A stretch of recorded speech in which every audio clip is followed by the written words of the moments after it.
Hello दोस्तों।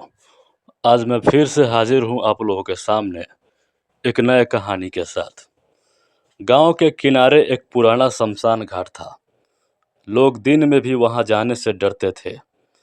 कहते हैं वहां रात को काले टोटके होते थे। राख, हड्डियां और खून सब उस जगह पर बिखरा रहता था। राजीव एक महत्वाकांक्षी युवक था जो अपनी गरीबी से तंग आ चुका था। उसे धन चाहिए था, नाम चाहिए था। एक दिन उसकी मुलाकात बाबा काल दत्त से हुई, जो तंत्र मंत्र और टोटकों के लिए मशहूर था। बाबा ने कहा, धन चाहिए तो हिम्मत भी चाहिए। शमशान में आधी रात को टोटका पूरा करना होगा, लेकिन याद रहे, अगर जरा सी भी गलती हुई तो तेरी आत्मा हमेशा के लिए उस जगह पे कैद हो जाएगी। राजीव एक लालची इंसान था। वो लालच में अंधा हो चुका था। वह आधी रात को शमशान पहुंचा। आसमान में काले बादल छाए हुए थे। बीच बीच में बिजली चमक रही थी। चारों तरफ सन्नाटा और राख की गंध फैली थी।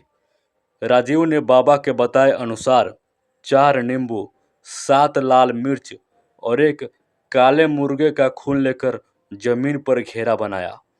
मंत्र पढ़ते हुए उसने टोटका शुरू किया। लेकिन जैसे ही मंत्र पूरे होने वाले थे, अचानक शमशान में जल रही चिता अपने आप भभक उठी। राख उड़कर उसके घेरे में आने लगी। राजीव ने देखा कि चारों ओर से परछाइयां उठने लगी। उनमें से एक काली परछाई और भी बड़ी होती गई। उसका चेहरा बिना आंखों का था। वह भारी आवाज में बोली, तूने मुझे बुलाया है, अब क्या देगा मुझे बदले में बता। राजीव डर गया, लेकिन फिर भी बोला, मुझे धन चाहिए, मेरे लिए सोना बरसाओ। वो काली परछाई हंस पड़ी, सोना तो मिलेगा, लेकिन इसके पहले मुझे तेरा खून चाहिए। राजीव घबरा कर भागने लगा, मगर टोटके का घेरा टूट चुका था। अचानक नींबू अपने आप फटने लगी। लाल मिर्च आग की तरह जलने लगी।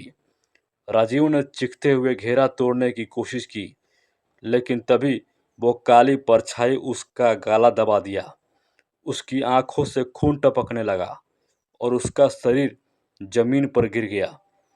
सुबह गांव वाले शमशान में गए तो उन्होंने देखा, जमीन पर एक टूटा हुआ घेरा था।